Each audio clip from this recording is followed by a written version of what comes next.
Bienvenue sur Africa 24 dans cette nouvelle édition du Morning News. Voici les titres de l'actualité. L'avenir du Cap-Vert se décidera ce dimanche 17 octobre avec l'élection du nouveau président de la République. Seule certitude, le chef de l'État sortant, Jorge Carlos Fonseca, tire sa révérence au terme de 2 mandats consécutifs. Alors quel bilan tirer de sa gouvernance? Élément de réponse dans cette édition. Les conditions troublantes du retrait des casques bleus gabonais de la Centrafrique par l'ONU ont fait l'objet de discussions entre le Gabon et la Centrafrique. Le président centrafricain, Faustin Archange Touadéra, s'est rendu à Libreville le 13 octobre avec la volonté d'avoir plus d'éléments d'enquête. Et bonne nouvelle pour les amateurs du 7e art, la 27e édition du FESPACO, le Festival panafricain du cinéma et de la télévision de Ouagadougou, a débuté ce samedi 16 octobre. Plus de 200 films sont en compétition pour l'Étalon d'or de Yenanga, la récompense suprême. Fin de parcours pour le président capverdien Jorge Carlos Fonseca. Ce dernier passera le relais à son successeur qui sera élu ce dimanche 17 octobre. Le Cap-Vert fait figure de modèle de stabilité en Afrique de l'Ouest. Mais après 2 mandats consécutifs, quel bilan tiré de l'action du président Jorge Carlos Fonseca dans la vie démocratique capverdienne? Élément de réponse avec Aïssatou Bari. À la présidentielle du Cap-Vert de ce dimanche 17 octobre 2021, le président sortant, Jorge Carlos Fonseca, ne briguera pas d'autres mandats. Élu en 2011 et réélu en 2016, il avait promis au cours de son second mandat de créer un environnement propice à l'approfondissement du débat démocratique au Cap-Vert et à la recherche de consensus sur les problèmes de base du pays. Le président Carlos Fonseca est considéré par beaucoup comme étant un précurseur de la démocratie dans le pays, qui a vu se succéder 3 élections toutes réussies, législatives, municipales et présidentielles. Le président Jorge Carlos Fonseca peut être satisfait de ce double mandat à la tête de l'archipel du Cap-Vert. C'est un pays qui est une référence sur le continent africain. Ce qu'on peut dire, c'est que depuis l'arrivée du président Fonseca, anciennement ministre des Affaires étrangères, il y a eu une vie démocratique qui a pu émerger avec des alternances notamment au niveau des législatives, ce qui est assez positif. Il y a aussi le fait qu'aujourd'hui, il y a plus ou moins un modèle qui est en train de se développer au Cap-Vert. On en reconnaissait certaines valeurs comme notamment des qualités de gestionnaire à la tête de l'État. Au plan économique, Jorge Carlos Fonseca a mis l'accent sur l'établissement d'une croissance économique durable qu'il avait définie comme étant une préoccupation majeure du gouvernement. Entre 2010 et 2015, le pays a enregistré une croissance en moyenne de 1,8%. Ensuite, une reprise s'est amorcée en 2016 avec une croissance de 4,7%, puis 4% en 2017 et 5% en moyenne en 2019, selon la Banque africaine de développement. Mais ces aspirations ont été douchées par la crise sanitaire de Covid-19. Le pays enregistre une récession historique de 14,8%. Maintenant, les enjeux seront notamment d'avoir une autre dimension, une dimension environnementale, une dimension digitale avec notamment l'économie numérique. C'est un peu notamment des socles qu'a bâti le président Fonseca avec des facilitations notamment dans la création d'entreprises pour créer un climat et un environnement économique favorable.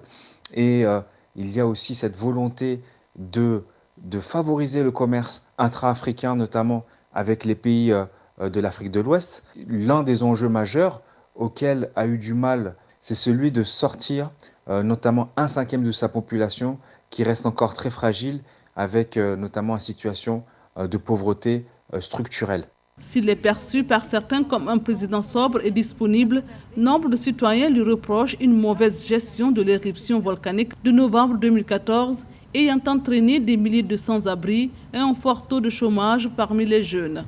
Le Cap-Vert est doté d'un régime semi-parlementaire dans lequel l'exécutif est dominé par le Premier ministre, le président jouant davantage un rôle d'arbitre. Une situation qui a sans nul doute restreint ses actions, argumentent des observateurs. Il est à noter que la campagne électorale capverdienne a pris fin le 16 octobre à minuit pour les 7 candidats en lice. Une campagne présidentielle qui a connu un réel succès et beaucoup d'engouement selon la commission électorale. 400 000 électeurs sont appelés aux urnes ce dimanche.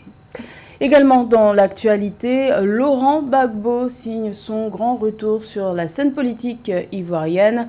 L'ancien président ivoirien, qui est rentré d'exil en juin dernier, après avoir été acquitté en mars par la Cour pénale internationale de crimes contre l'humanité, lance son nouveau parti de gauche, le Congrès pour assurer la formation du Parti des peuples africains Côte d'Ivoire, nom du nouveau parti, se tient ce samedi et ce dimanche 17 octobre, en ligne de mire l'élection présidentielle de 2025.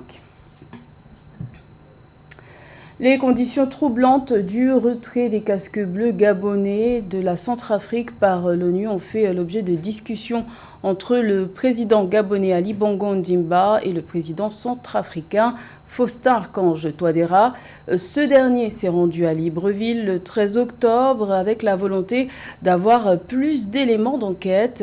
Rappelons qu'il y a 3 semaines, le contingent gabonais engagé dans la MINUSCA depuis 2014 a été renvoyé sur base d'allégations d'abus sexuels. Plus de détails avec Corinne Oné.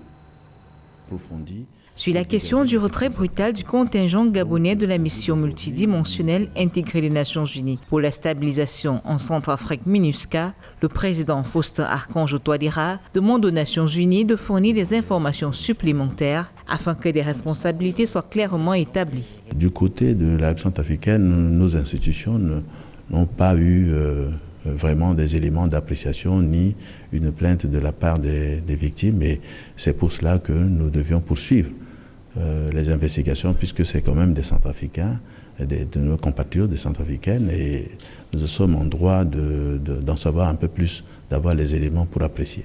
Suite à la décision du retrait des troupes gabonaises tombées le 15 septembre 2021, le président centrafricain s'est rendu au Gabon pour une rencontre avec son homologue Ali Bongo le 13 octobre dernier. Les troupes gabonaises sont accusées d'exploitation et d'abus sexuels sur des populations civiles centrafricaines.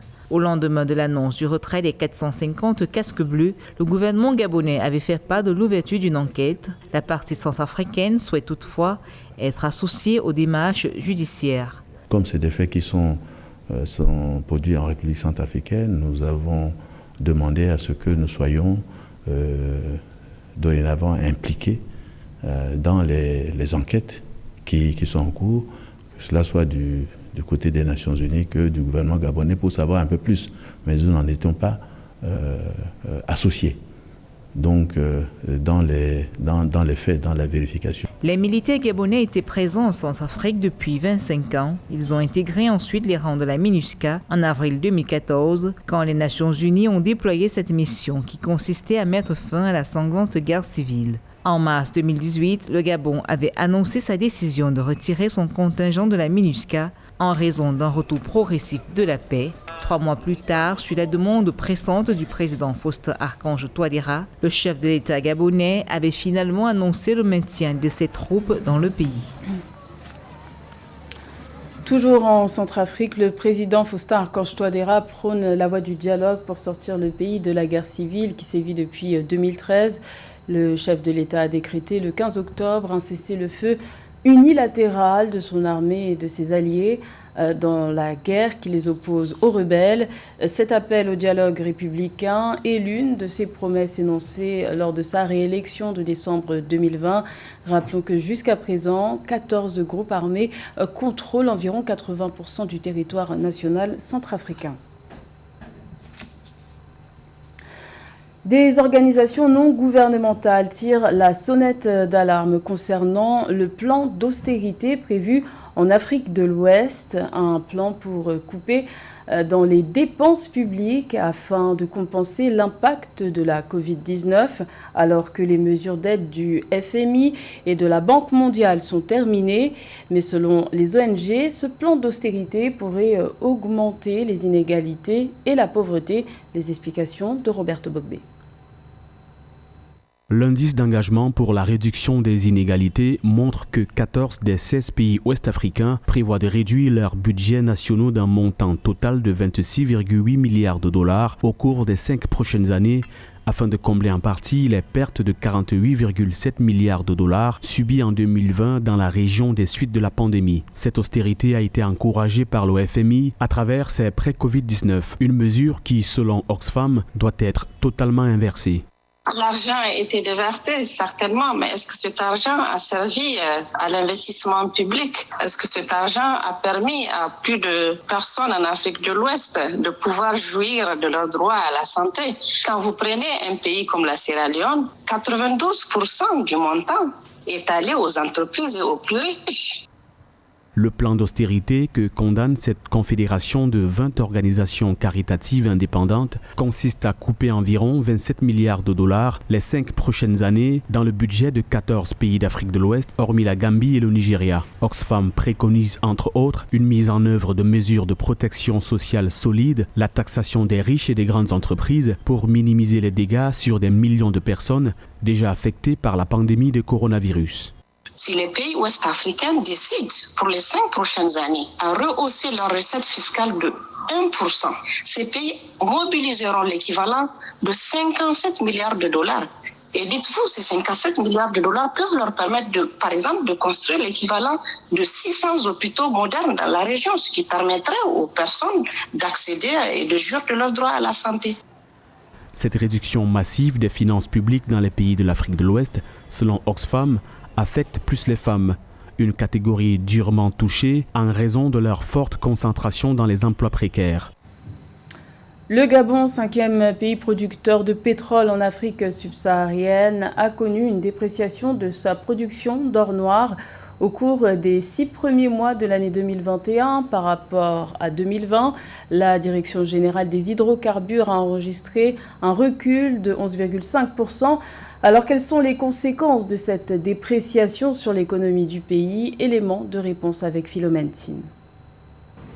Avec 4,96 millions de tonnes métriques, soit 36,27 millions de barils, la production pétrolière du Gabon s'est dépréciée de 11,5% au premier semestre 2021 par rapport à la même période de 2020, notons auprès de la Direction générale des hydrocarbures du Gabon. Une situation due selon les autorités au respect des quotas de production fixés par l'OPEP, Organisation des pays exportateurs de pétrole, couplée au déclin de la production des champs matures. Compte tenu du poids des recettes pétrolières dans les revenus de l'État gabonais, il est clair que le déficit budgétaire de l'État va se creuser, conjugué aux autres effets de la conjoncture actuelle détériorée par la crise sanitaire Covid. On peut s'attendre effectivement à un recul de croissance d'ici la fin de l'année.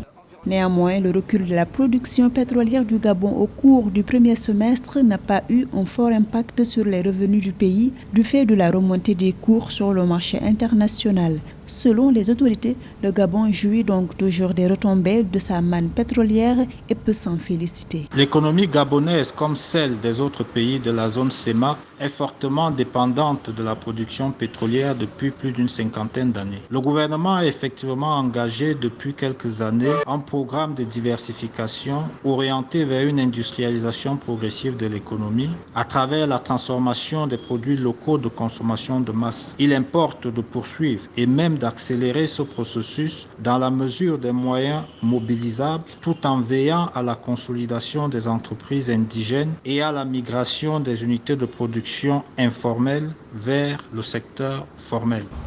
L'or noir reste en effet le premier contributeur au budget national du Gabon. Si le secteur des hydrocarbures au Gabon se porte relativement bien, il reste tributaire des aléas du marché mondial. Le plus grand rendez-vous du cinéma africain s'est ouvert ce samedi. La 27e édition du FESPACO, le festival panafricain du cinéma et de la télévision de Ouagadougou, se tient du 16 au 23 octobre après plusieurs reports à cause de la pandémie de Covid-19. Plus de 200 films ont été retenus pour concourir à l'étalon d'or de Yenanga, la récompense suprême. Plus de détails avec Samantha Saberou Saboubanga. Après plusieurs reports dus à la pandémie du Covid-19, c'est finalement ce 16 octobre 2021 que s'est ouverte à Ouagadougou, la capitale du Burkina Faso, la 27e édition du Festival panafricain du cinéma et de la télévision de Ouagadougou, FESPACO. Durant 8 jours, les 239 films sélectionnés sur les 1132 inscriptions sont listes pour les talons d'or du Yeninga. La distinction suprême, cette édition se tient sous le thème « Cinéma d'Afrique et de la diaspora, nouveaux regards, nouveaux défis ». Quand on parle souvent du Burkina Faso, c'est plus du fait du terrorisme et tout ça. Voir cet événement tous les 2 ans se tenir malgré tout, malgré les nombreux couacs, c'est vraiment à saluer.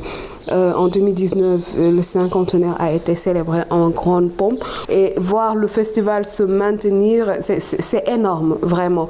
Pour le continent africain, c'est le grand rendez-vous du cinéma africain. C'est là où il faut absolument être quand on veut parler de cinéma africain, quand on veut parler de l'évolution du développement du cinéma africain et aussi du secteur de l'audiovisuel. C'est là où se décide, où se signent aussi certains grands contrats, malgré le contexte qui est de plus en plus difficile. Et aujourd'hui, on voit de plus en plus les guichets internationaux se retirer du financement du cinéma et tout. On parle de plus en plus de la nécessité pour nos propres organes comme l'Union africaine, entre autres organisations, la CEDEAO, l'UEMOA, de s'occuper de tout ce qui tourne autour de la culture, particulièrement du cinéma.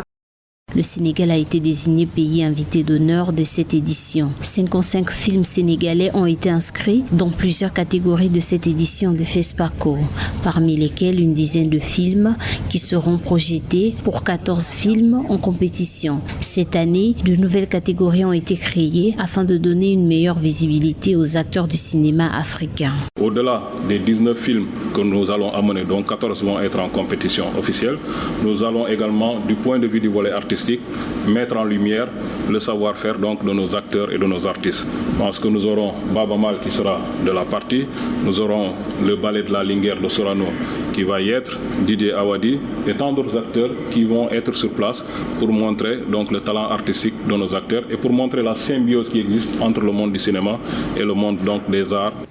Durant les débats au programme de la 27e édition du FESPACO, un certain nombre de défis majeurs seront examinés, notamment le Covid-19 et son impact socio-économique sur le cinéma et l'audiovisuel, les menaces sécuritaires et l'extrémisme violent dans certaines zones d'Afrique. À en croire le nouveau délégué général du FESPACO, Alex Moussa Sawadogo, cette édition est un défi pour montrer, malgré la situation sanitaire, que l'Afrique continue de créer, de rêver et de résister à tous les obstacles. C'était le journal de la rédaction. Merci de l'avoir suivi. L'information continue sur Africa 24.